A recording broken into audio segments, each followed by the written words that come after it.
Alrighty, folks. Well, it is 7:40, so let us begin. Today, we are taking a look at the new unit.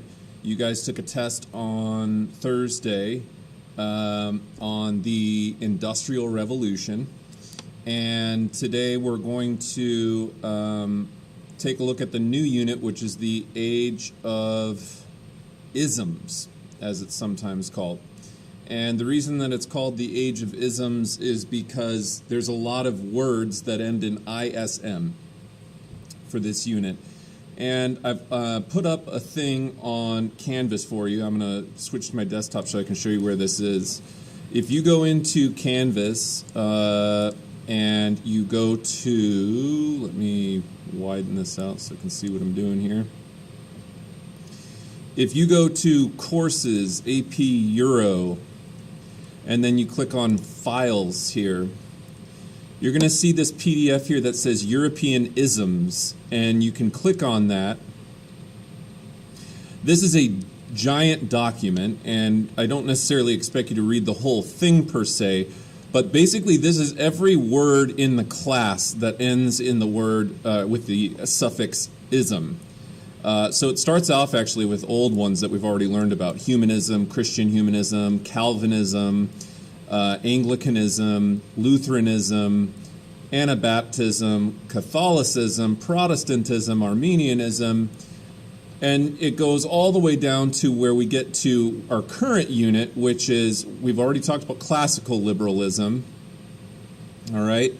And then we've got like more traditional political liberalism here, conservatism, romanticism, and realism. We talked about last unit with the art movements of the 19th century. We're going to be talking a lot more about nationalism, which we've already talked about a bit pertaining to Napoleon. We'll also be talking about socialism, and in particular this unit, utopian socialism. We're not going to talk about that today, but we will be talking about it.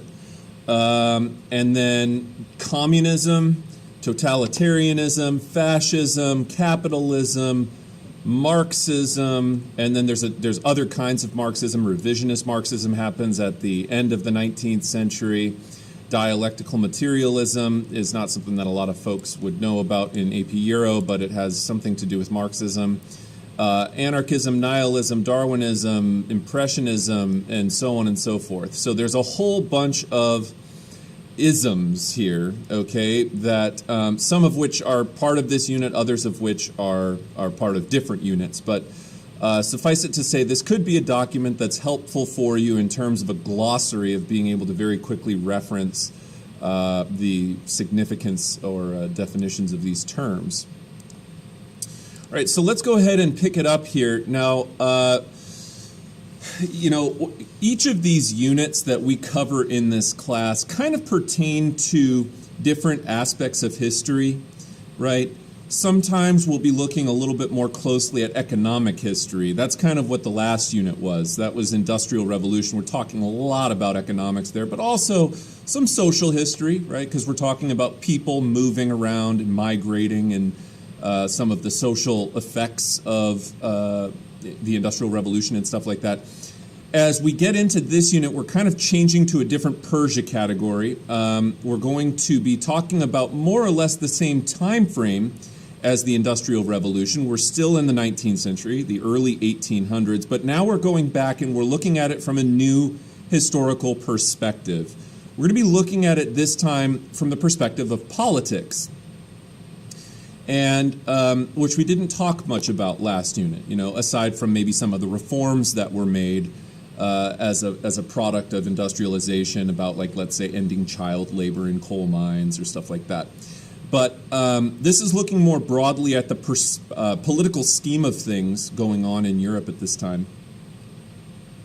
So the kind of general table of contents of how we're going to be looking at this unit. We're going to be starting off today talking about conservatism. Now, this is a term that I have mentioned to you guys before because in the French Revolution unit, we talked about a guy by the name of Edmund Burke. And I mentioned to you that you should associate Edmund Burke's name with this term conservatism. Okay, Edmund Burke is often considered the father of modern political conservatism, and the reason is he wrote a scathing analysis of the French Revolution and how he derided the radical republicanism of the French Revolution and the chaos and disorder that it was bringing to the traditional political order of things. And, of course, the British fought very hard against Napoleon. And really, the last time that we talked about politics and war was with the French Revolution. We talked about Napoleon's conquest over Europe. We talked about, the puppet governments that he installed in Switzerland and Spain and various other places. And then we talked about the coalition of countries that came together to defeat Napoleon at the Battle of Waterloo. And that's pretty much where we left things off politically in Europe. So we're going to pick it up there today, talking about what happens after Napoleon is vanquished. And remember, he was exiled twice. The first time he was exiled to Elba, which was an island off the coast of France in the Mediterranean. And he then escaped Elba, made his way back to Paris, reclaimed the throne, gathered an army, and then lost the Battle of Waterloo and was exiled a second time, this time much, much farther away to St. Helena, which is in the South Atlantic Ocean. So it would be very difficult for Napoleon to escape, and Napoleon lives out the last about 6 years of his life in exile on St. Helena, which is a rather sad end for a figure like Napoleon. He ends up dying of stomach cancer in 1821, I believe. But what happens in Europe after he's gone? Well, the first thing that the European nations do, which happens very typically after wars, is they gather together to meet. And they meet this time at what became known as the Congress of Vienna. Vienna, of course, is the capital of Austria, and which at the time was still a giant Habsburg domain. And the Congress of Vienna represented a temporary triumph for the old conservative order. Essentially, the nations of Europe come together after Napoleon is gone, after France has been subdued, and they say, how are we going to hit the reset button and put, let's put it this way. How do we make Europe great again? Excuse my reference there. But how do we make Europe great again? How do we bring Europe back to the way that it used to be once upon a time before the French Revolution began and Napoleon wreaked havoc across the continent?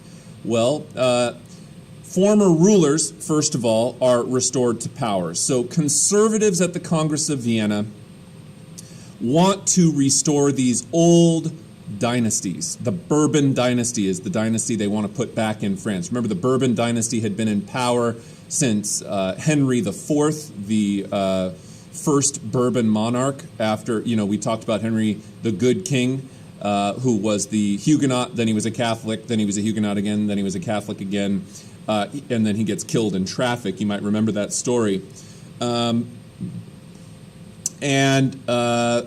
And so they want to put the Bourbon dynasty back on the throne, which, of course, a lot of French people are not going to be very happy with, because the whole French Revolution was designed to get rid of the ancient regime. It was an attempt to, at first, not just to, it was to create that constitutional monarchy, but eventually, of course, they got rid of Louis XVI and then even beheaded him and his wife. Remember that Louis XVI had a son named Louis, who, after Louis XVI was beheaded, briefly technically became Louis XVII, although he never had any real authority and ended up dying of, I think, malnutrition while he was in jail. Now, Louis XVI had a younger brother, and when the king and the heir to the throne die, the next person in line is any younger brothers, uncles, that the king had, or uncles of the king's son. And Louis XVI had a younger brother, incidentally also named Louis. And Louis XVIII had briefly been put back on the throne while Napoleon was in exile in Elba. And people in France really did not like Louis XVIII when he was put on the throne. But the Congress of Vienna, rather, is going to attempt to put the Bourbon dynasty back on the throne in France because they want to restore legitimate monarchs. They do not want to see non-legitimate monarchs like Napoleon was on the throne. And when I say legitimate, of course, I'm just referring to the term legitimate. Legitimacy is when we say that a person is of royal lineage, right? They came from a royal kingly background and are the proper hereditary heir to the throne. Conservatives, and remember the whole Congress of Vienna is extremely conservative. So the vast majority of people at the Congress of Vienna are seeking to prevent liberalism and nationalism from disturbing the conservative order. And the outcome of the Congress of Vienna is sometimes referred to as the Concert of Europe. And we'll talk more about what that term means as we progress throughout the class. But the Concert of Europe was really the clearest and most effective expression of modern political conservatism in Europe. And it does, if we're being, honest, this long-lasting period of conservatism that goes for about 30 to 40 years after the Congress of Vienna takes place in 1815, really establishes pretty long-term peace. It's quite effective at trying to prevent more revolutions and create a balance of power where no one European dynasty or empire is so much stronger than the others. Now, of course, Britain is going to emerge kind of at the top of the pack of European nations thanks to their advanced industrial prowess. But conservatism is still very much the order of the day in terms of continental European politics. Here you can see a map of Europe. The Austrian Empire is quite substantial, as you can see. And here's Vienna in Austria, and this is where the meetings take place. This gentleman over here is a guy by the name of Clemens von Metternich. Clemens von Metternich. And Clemens von Metternich was a finance minister for the Habsburg Empire. And he is a noble of a conservative mindset.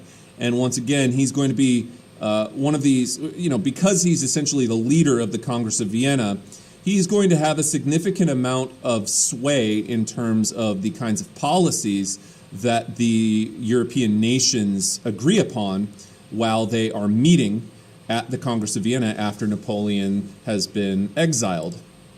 So, Vienna, Austria, great powers meet to establish a conservative order in Napoleonic Europe. Now, when we talk about that term conservative, right, when we say someone is conservative or something,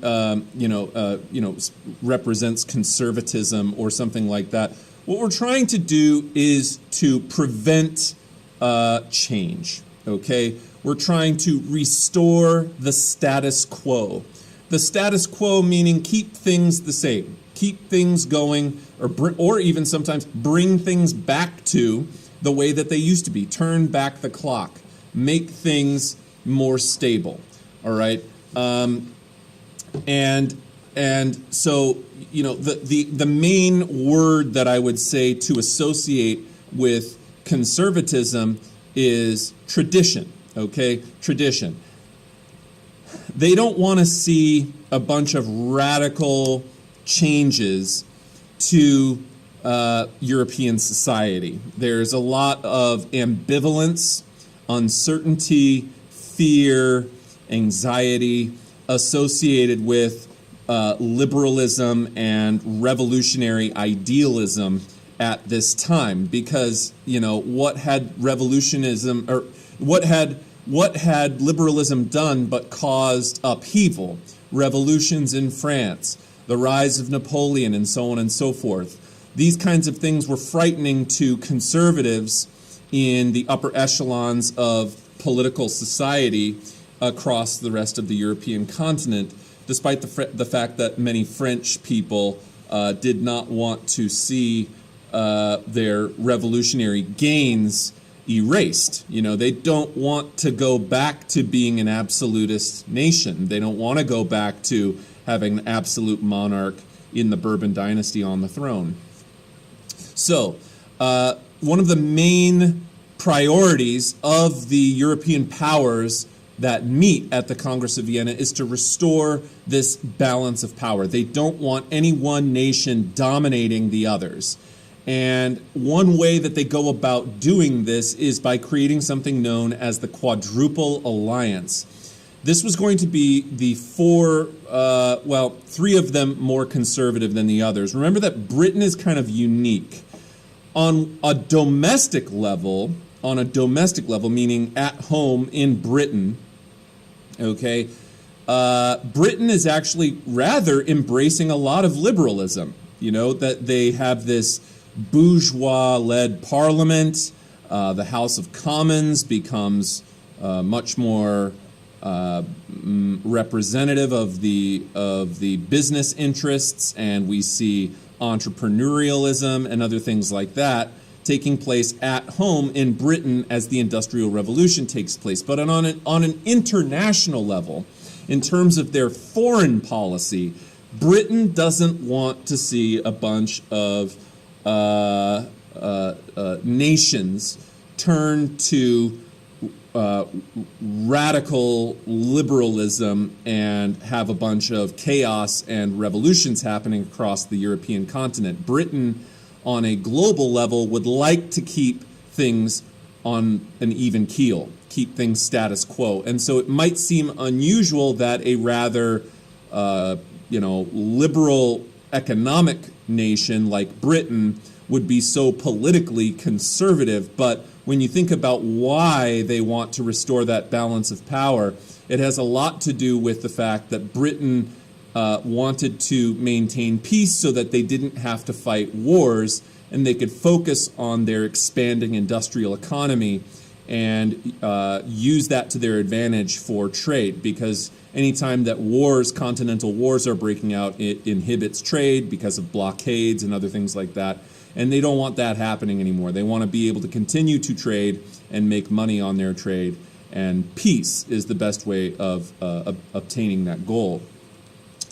Some changes in the Holy Roman Empire. Remember that the Holy Roman Empire, prior to the start of the French Revolution, had been a big collection of hundreds of different principalities, bishoprics, and other things like that, in the area that we now look at as being a unified Germany. The Holy Roman Empire really more or less ceases to exist after the French Revolution and Napoleon. You might recall that Napoleon had kind of reorganized the districts of Germany, or departments of Germany, into roughly about 40 different regions. And after Napoleon is vanquished and the Congress of Vienna takes place, the Germany starts to begin to form. They're not going to be unified yet. They start to become known as the German Confederation. Napoleon famously consolidated a number of these different minor principalities and bishoprics into larger states.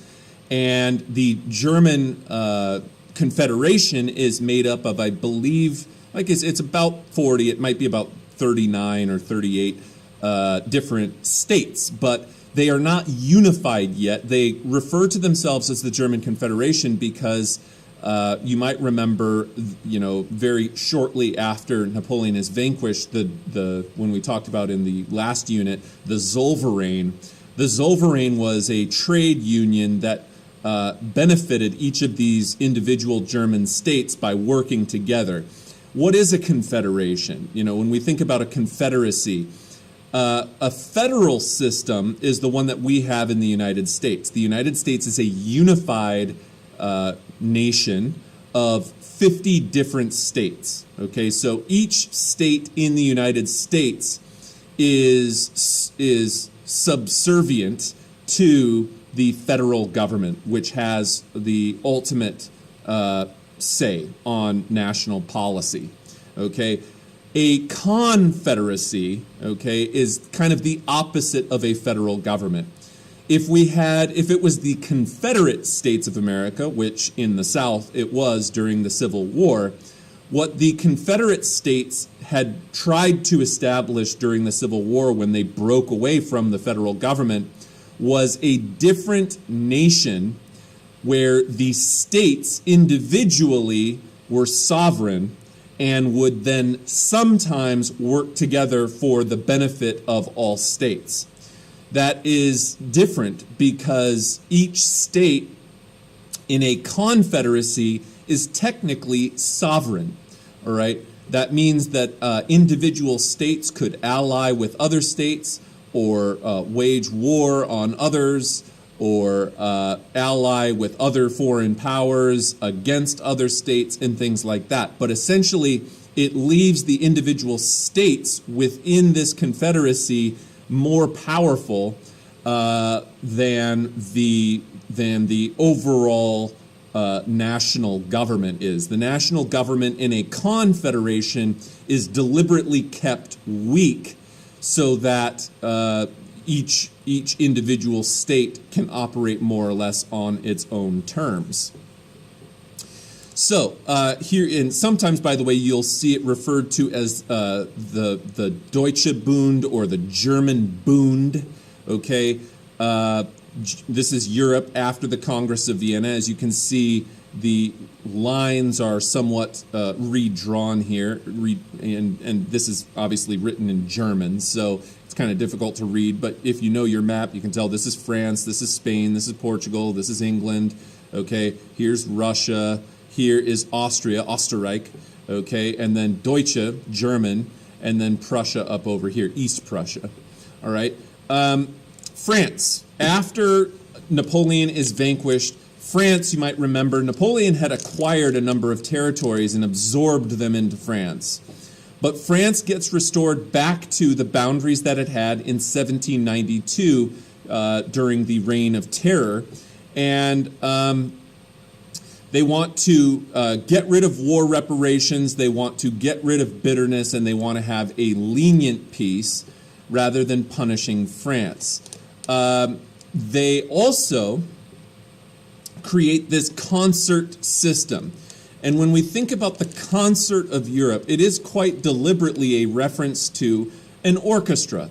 And if you think about in a band, if you are band kids, you've got different sections within the band, within the orchestra. You've got, your clarinets, you've got your flutes, you've got your saxophones, you've got your trumpets, you've got your trombones, and you got your percussion, and so on and so forth. Okay? And each of these different sections of the band play different parts of the overall orchestra or symphony that you guys are performing. And of course, if you are a band kid, you know that if one of these sections, and I'm not going to name names, but we'll just say it starts with a T and ends with a rumpets, okay? If any of these sections end up being louder than the rest, okay, it kind of throws off the overall quality of the songs that you guys may play in band. And so, the idea with the Concert of Europe is that every nation, if you will, plays their part in creating a balanced concert in Europe where all the different nations live together in harmony, okay, and work together to create peace and restore and maintain tradition.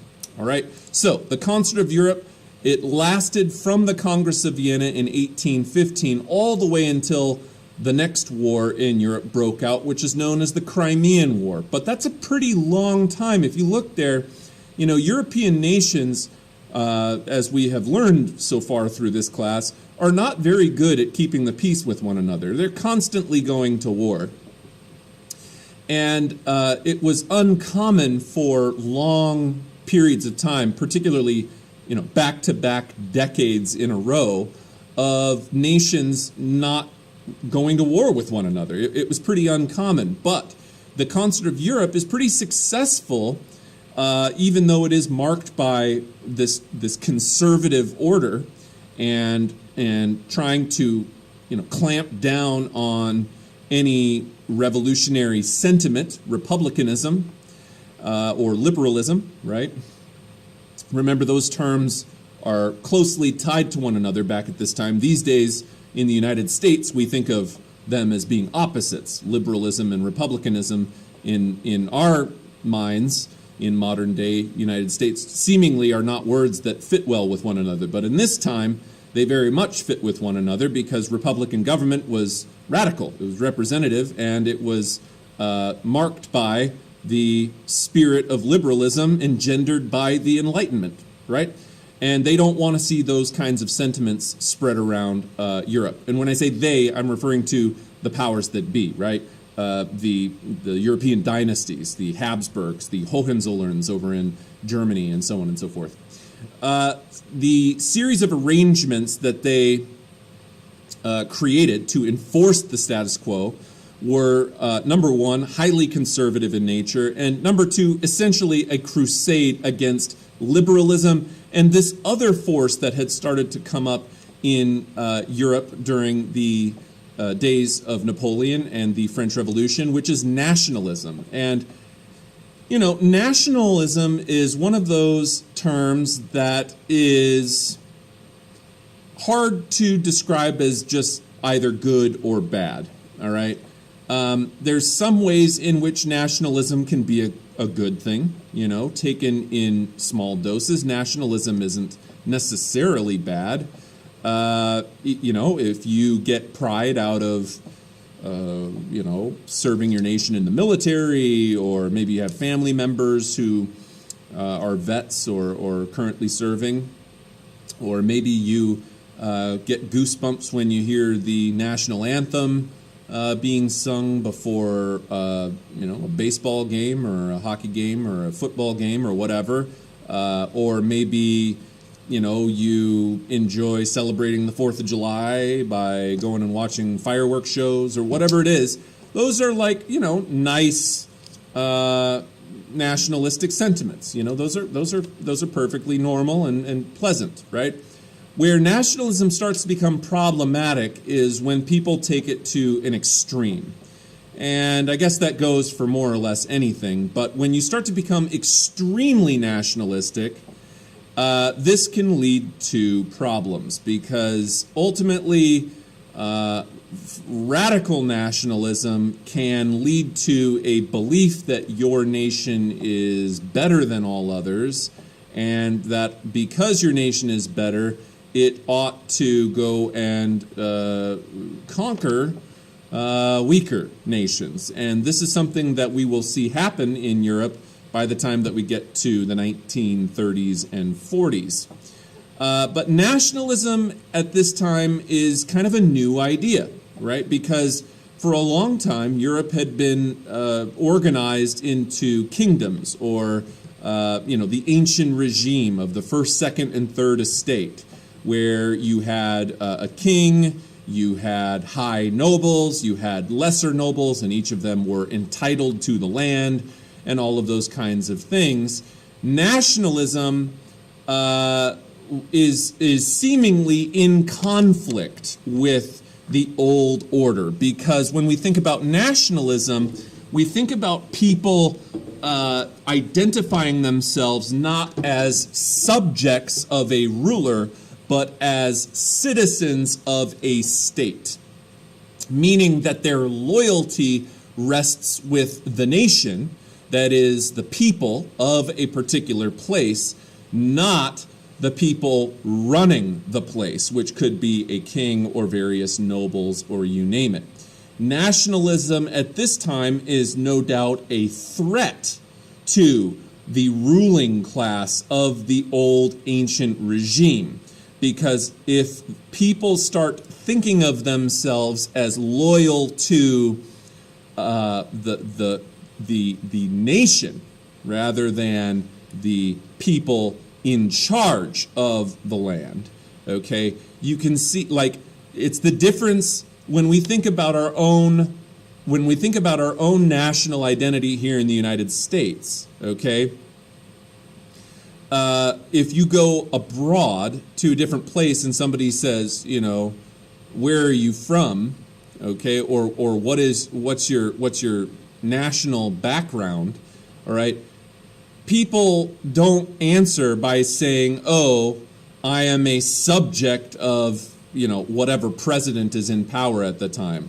You know, whether it was Trump last time or Biden this time. You don't go, I'm a humble and loyal subject of our, you know, royal leader, Joe Biden. Okay, no one would answer. That'd be foolish. No one would say that. Okay, you say I'm American. Okay, my national identity is I am American. That's where I live. That's where I have citizenship. Okay, and I'm American, right? Your loyalty rests with the nation. It doesn't rest with the people running the nation. You don't consider yourself a subject of a king or of the president or of whatever, okay?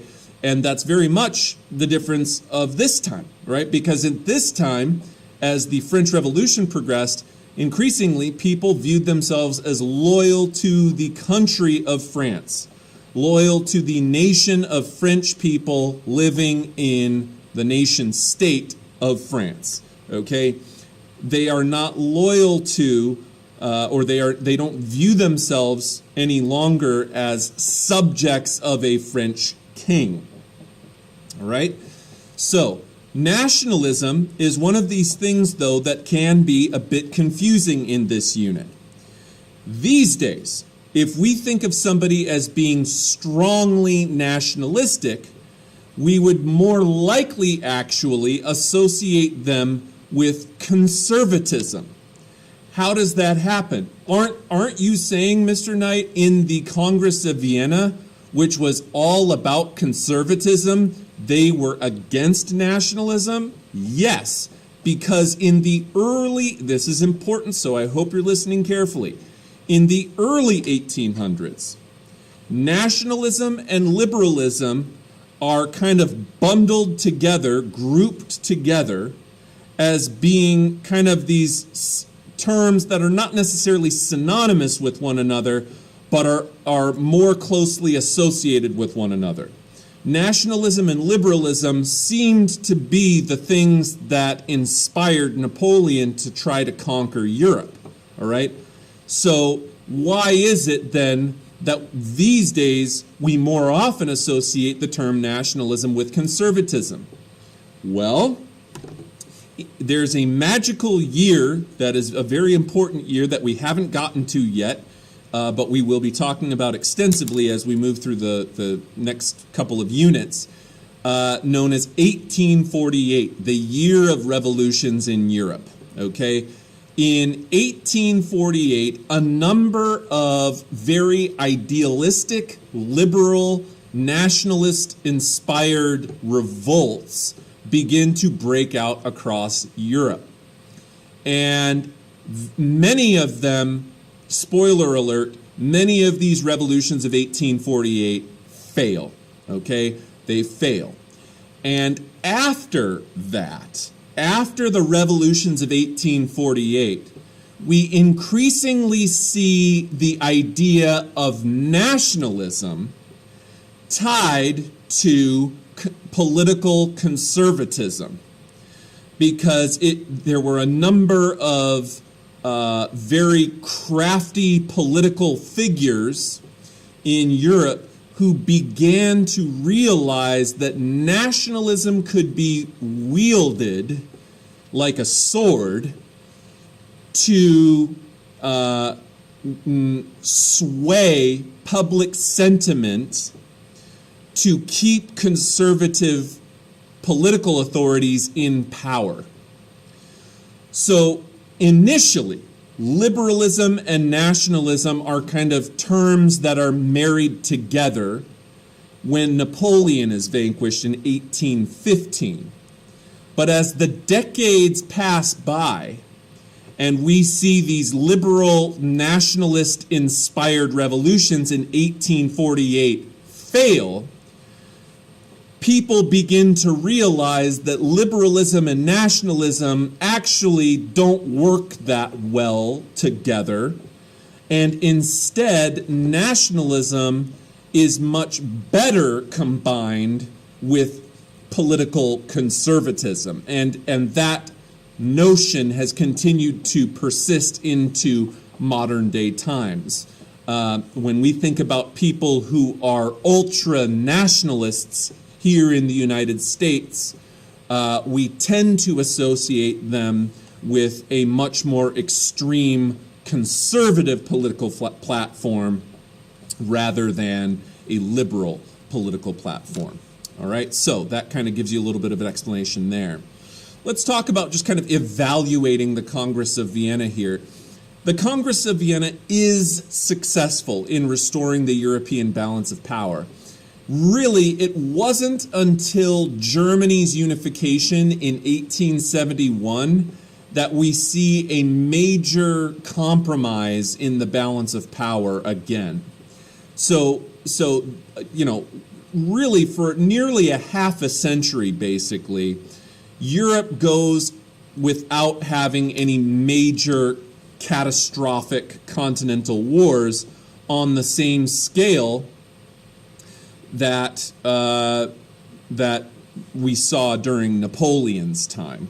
All right, no world wars occurred for a full century. There were other more isolated wars. I'm not saying there were no wars at all, but there were no world wars. There were no major upheavals, in this period of time. Okay, there are more isolated, localized conflicts, but no major catastrophic ones. And they were very successful in stabilizing the international system than the treaties that got passed in the 20th century. Namely, there was a treaty called the Treaty of Versailles, which was negotiated at the Palace of Versailles, where Louis XVI and Marie Antoinette used to live, after World War I came to an end. And maybe you've heard of the Treaty of Versailles before, but the Treaty of Versailles, by comparison to the Congress of Vienna, the Treaty of Versailles was far less successful in maintaining peace, because just 20 years after the Treaty of Versailles was negotiated, World War II started, and it ended up being the most deadly global conflict in world history. But the Congress of Vienna is quite successful in preventing a huge international conflict. However, the other side of it, of course, is that it does crack down very hard on liberals and nationalists, because liberalists and nationalists were blamed or associated with creating an atmosphere that repressed reforms and, they were, okay, let me rephrase this. The Congress of Vienna was criticized by liberals and nationalists for creating an atmosphere that repressed reforms and nationalist movements. The Congress of Vienna is trying to crack down on liberalists and nationalists and to squelch or stamp out any revolutionary fires that were about to break out. However, we can also, looking back, they say hindsight is 20/20. If you've never heard that phrase before, all it means is when we're in the midst of something, it's kind of hard to understand the historical significance of it. But when time passes and we look back at events, things tend to become clearer. And when we look back at the Congress of Vienna, we can say that these traditional conservative powers who were attempting to restore these legitimate monarchs and restore the status quo and create a balance of power and all of these other things. We essentially have to understand that these conservatives severely underestimated the sweet taste of liberty that had first been experienced by the French revolutionaries, during the French Revolution, and started to spread across the continent. People yearned for more liberal Enlightenment kinds of principles. And the conservative order that is established by the Congress of Vienna does everything in its power to prevent people from being able to manifest some of these Enlightenment principles of liberalism and so on that people first got their very first taste of during the French Revolution. There was, outside of the Quadruple Alliance, which included Britain, there was a separate Holy Alliance that was created for a short time by the more conservative powers of continental Europe, of Austria, Prussia, and Russia at this time. So the Holy Alliance was an agreement between the monarchs of the Romanov dynasty of Russia, the Hohenzollern dynasty of Prussia, and the Habsburg dynasty of Austria, each of them being very, very, very conservative, of course, because they're royal families. The royal families are, of course, going to be conservative because they're the ones in power. They don't want to see change because change would mean that they would no longer be in power, right? So they're going to be conservative. And these guys basically agree to rule in a spirit of Christian charity and to assist each other in times of trouble. In other words, to assist one another in crushing revolutionary activity. And the Tsar of Russia at this time is Alexander the First.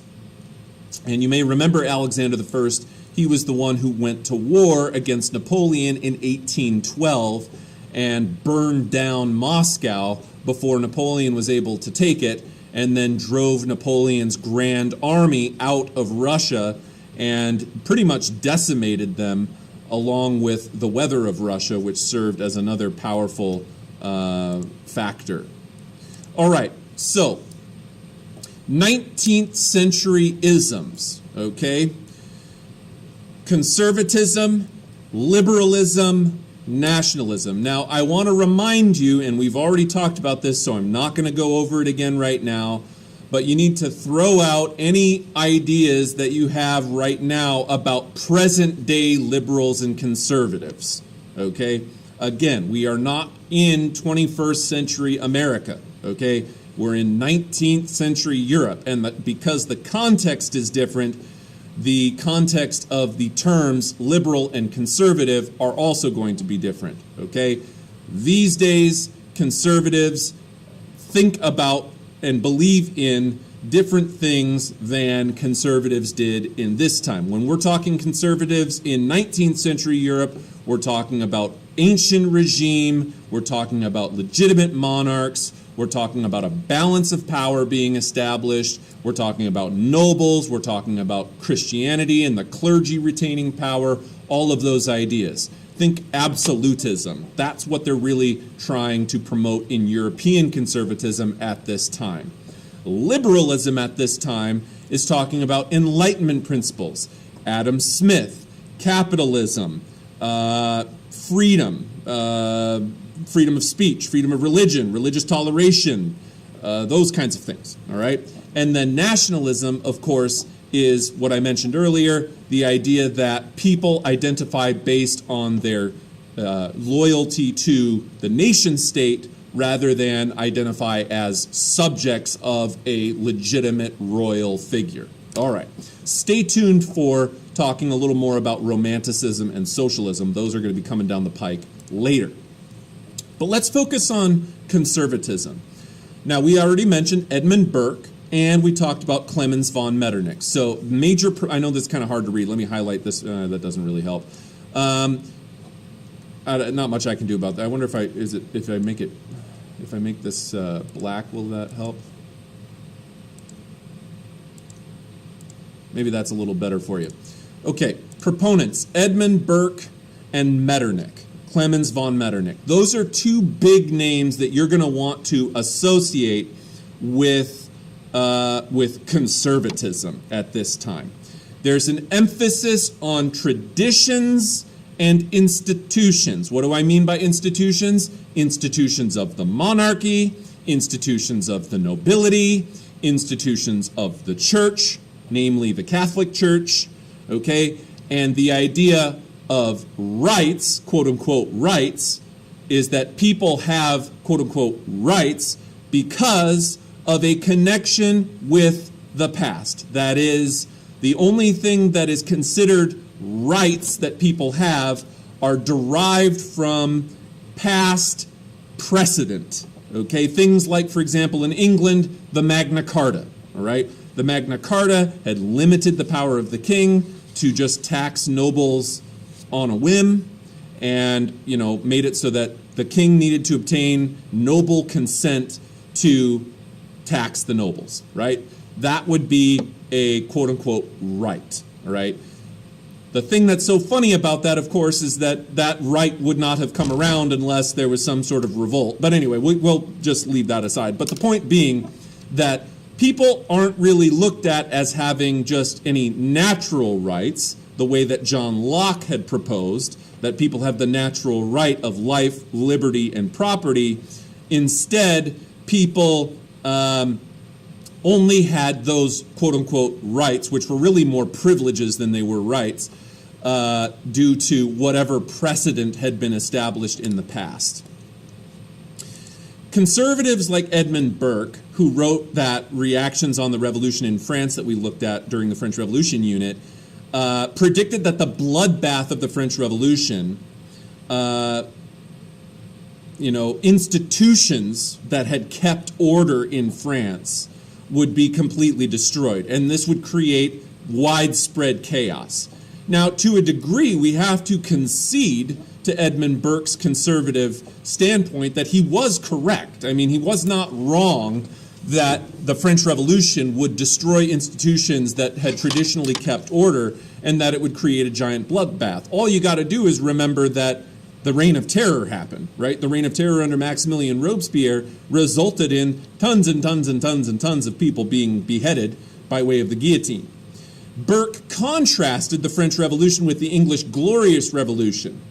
The idea, he said, was that the Glorious Revolution had actually been conservative in nature because it preserved the institutions of the past.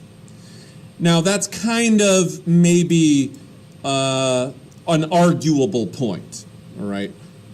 Why? Because when we think about the Glorious Revolution, it only happened after Parliament removed James II from the throne and replaced him with his daughter Mary and her Dutch husband William of Orange, and they co-ruled England. And that essentially created a brand new dynasty shortly thereafterwards, with the Hanoverian dynasty, which replaced the Stuart dynasty. But I digress. The point being that Burke basically argues that the English Civil War and the Glorious Revolution were actually fought to maintain order, maintain tradition, maintain conservative policies, rather than radically alter England. Whether or not you agree with Burke, you would have to supply a historical argument and evidence for your claim.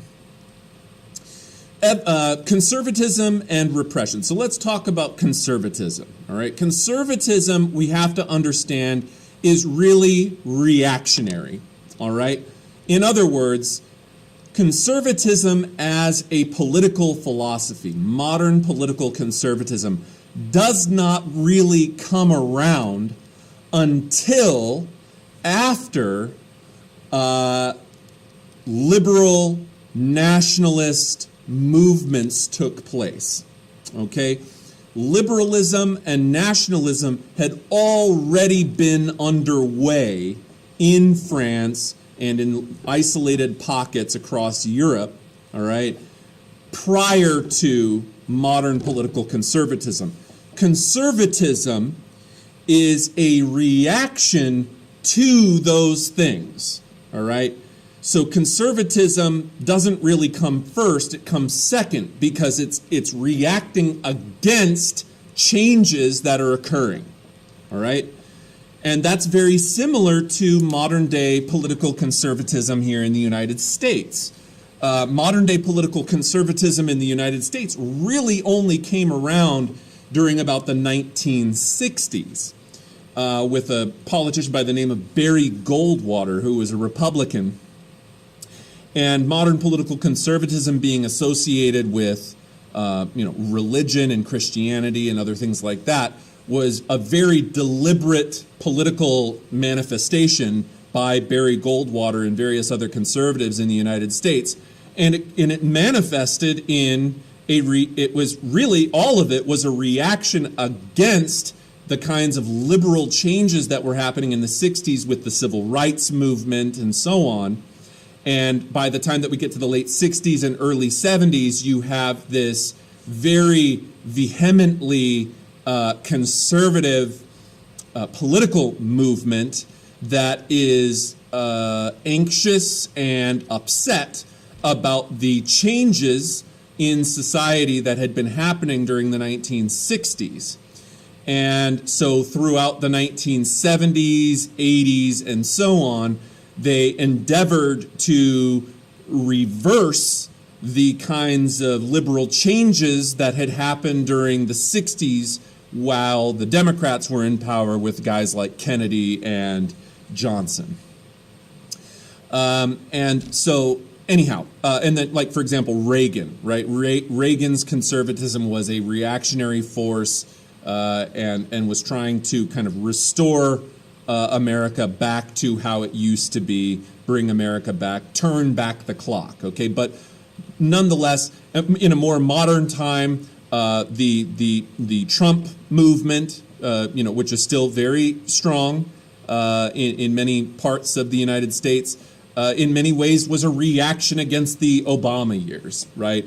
Okay, so you had President Obama in office from 2008 until 2016, and in 2016, a reactionary conservative movement came into play, and we saw the election of Trump, which was, by far the most conservative president we've had in a long time, and that manifested in kind of the whole platform of Trump's presidency was make America great again. What does that mean? It meant turning back the clock and bringing America back to the way that it used to be prior to, let's say, the Obama presidency, or even further back to the 1960s or even to the 50s or whatever. Okay, so these kinds of things. And I'm just talking about this. I hope that you guys understand that, it's my job to be as centrist and just matter of fact about these things as I can be. Whatever your own political views are in your family or whatever, that's your own business, and it's not for me to try to sway you one way or another. So anyhow, popular alternative, okay? Conservatism was a reaction to liberalism and a popular alternative for those who were frightened by the violence, terror, and social disorder of the French Revolution. Who might have been frightened by it? Well, namely peasants. Remember that peasants, you might think peasants would be really, really, really liberal, right? You would think that they would be really wanting change because peasants were, towards the bottom of society. The funny thing about that, though, is it's actually exactly the opposite. Peasants tend to be frightened by change, okay, in Europe at this time. And the reason is because peasants tended to be really, really, really religious. And these liberal ideals of the Enlightenment were typically very critical of religion, right? They during the French Revolution under Robespierre, tried to completely de-Christianize France, right? And that caused the peasants to turn against Maximilian Robespierre and the Reign of Terror and the Jacobins, right? And so, there were a lot of people who, better safe than sorry, kind of start subscribing to these ideas of European political conservatism because they're not so sure about the changes that could accompany more revolutions. All right. Remember that conservatism is supported by the traditional ruling classes, okay, like the nobles, as well as peasants, who still formed the majority of the population. So who are the liberals then? Well, the liberals are going to be mostly the middle class, the bourgeoisie, okay? The bourgeoisie were the ones, remember, who had been the most effective in initiating the French Revolution in the first place. It was the bourgeoisie, the upper middle class of the Third Estate, who had begun to throw off the title of the of the Third Estate and start calling themselves the National Assembly and tearing down the Bastille and so on and so forth. These folks from the bourgeois class are going to be business-oriented. They are going to be upset about the fact that they have been relatively successful, that they are educated, that they are wealthy, but have been, just by way of the conservative order of things, blocked out from being able to participate or have a say in government. And so the bourgeoisie were the ones that had the most to gain by trying to institute liberal revolutions that would open the door for more liberal policies and nationalistically conceived of constitutions to be implemented in France. Okay, and of course they would have hoped that these changes would have spread across Europe. So, just taking a quick look here at conservatism. Who are going to be the conservatives at this time? Well, the aristocracy, the nobles, right? The church. The peasants, for the most part, are going to be largely very conservative. And of course, the dynasties themselves, the kings, right? The royal families, those are also going to be very conservative. Buzzwords that we could associate with conservatism: tradition, institutions, privileges. These kinds of, like hunting rights would be a privilege, for example, that the landed aristocracy would have wanted to retain. And in some sense, conservatism mixes well with romanticism, and in other ways, it doesn't mix well with romanticism. The reason it does mix well with romanticism from an art perspective is that conservatives were against industrialization. Remember that industrialization was mostly, it was a bourgeois thing, right? The people who wanted to industrialize were the bourgeoisie, the business owners, factory owners, right? When we think about romanticism as an art style, think about some of the paintings that you saw of the Romantic style, right? What did it emphasize? It emphasized nature. It emphasized remember once upon a time when people lived on farms, when families could have picnics and other things like that. Underneath a tree, and we didn't have to worry about all the disgusting, changes of industrialism that were associated with liberal economics. So in that sense, romanticism is somewhat supported by conservatives because there's this romantic idea that perhaps Europe will turn back the clock and go back to the old order of things, where kings were in charge and nobles had land and peasants, were tenants on large noble landholders' farms and stuff like that, right? The way that romanticism doesn't work so well with conservatism is that there's a lot of romanticism involved with liberalism and nationalism at this time too. It's almost just the opposite. Their ideas of a romanticism are almost more future-oriented, and the conservatives' ideas of romanticism are more past-oriented. So when we talk about liberals and nationalists at this time, the way in which they would be thought of as being romantic is that they had very romanticized ideals of how to go about instituting more liberal policies and inciting liberal revolutions. And because they had all of these overly idealized, romanticized ideas of how to revolt and establish liberalist, nationalist oriented constitutions, and how in 1848 all of these revolutions essentially failed. That's why we might say that in their own different way, liberals and nationalists of this time were also somewhat romantic in their overly idealized pie-in-the-sky ideas of how to go about instituting liberal revolutions. And when they do so, they fail.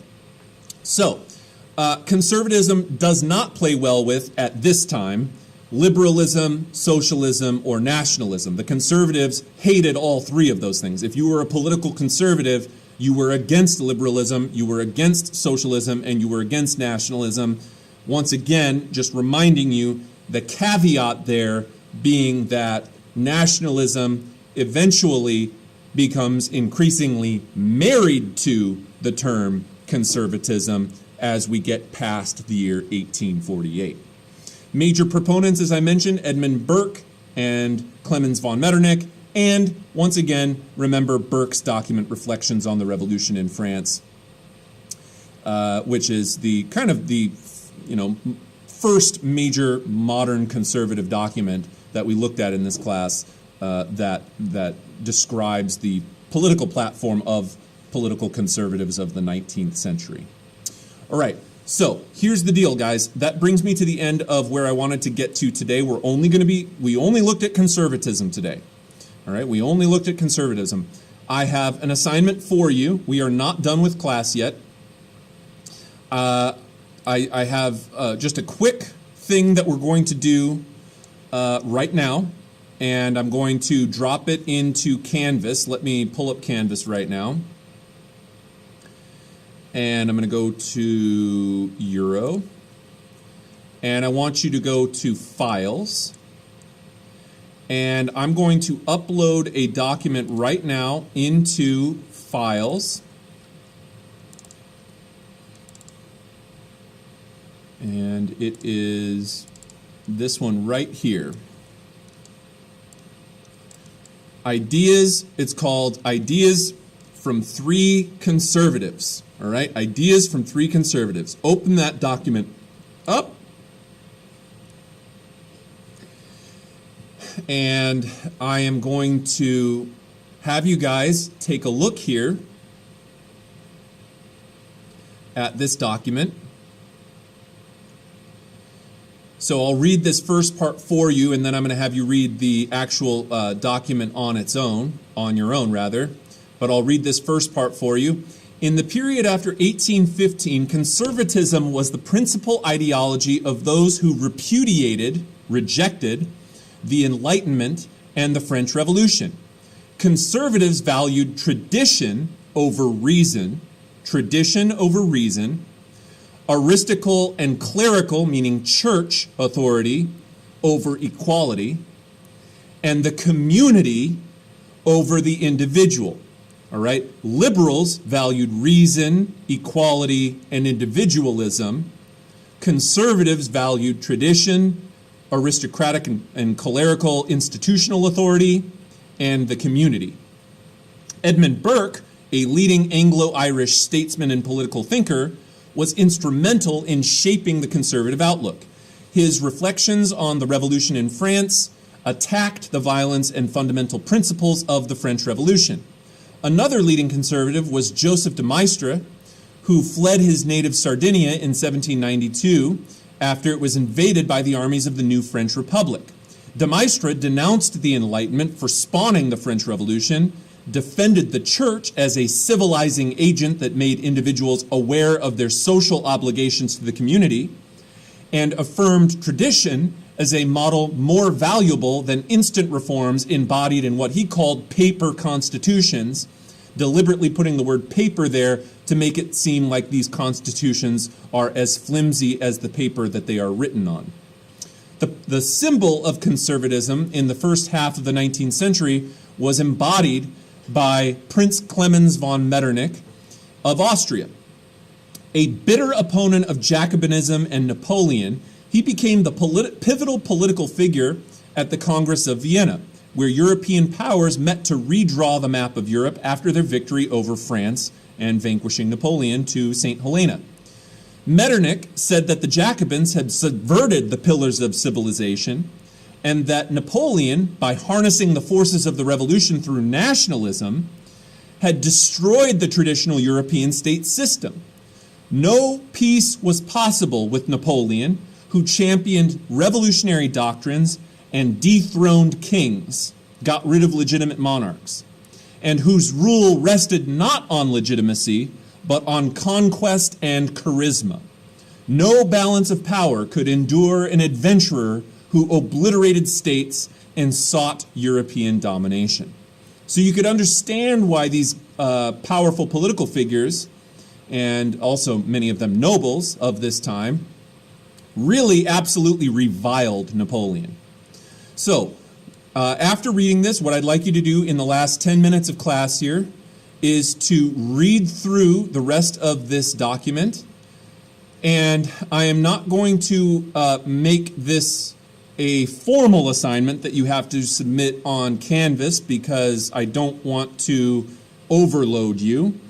But I really, really encourage you to pretend like these are, say, documents from a DBQ that you are reading through, and acquaint yourself with the kinds of things that these gentlemen are writing about, supporting political conservatism. So I encourage you to think about Persia, think about hippos, okay, right? HIPPO, historical context, intended audience, point of view, purpose, and outside information that you could associate with these kinds of these documents here, okay, and the kinds of things that they say in them. Right, so please do take the time, since you have 10 minutes before your next class starts. Actually, you have technically 18 minutes before your next class starts.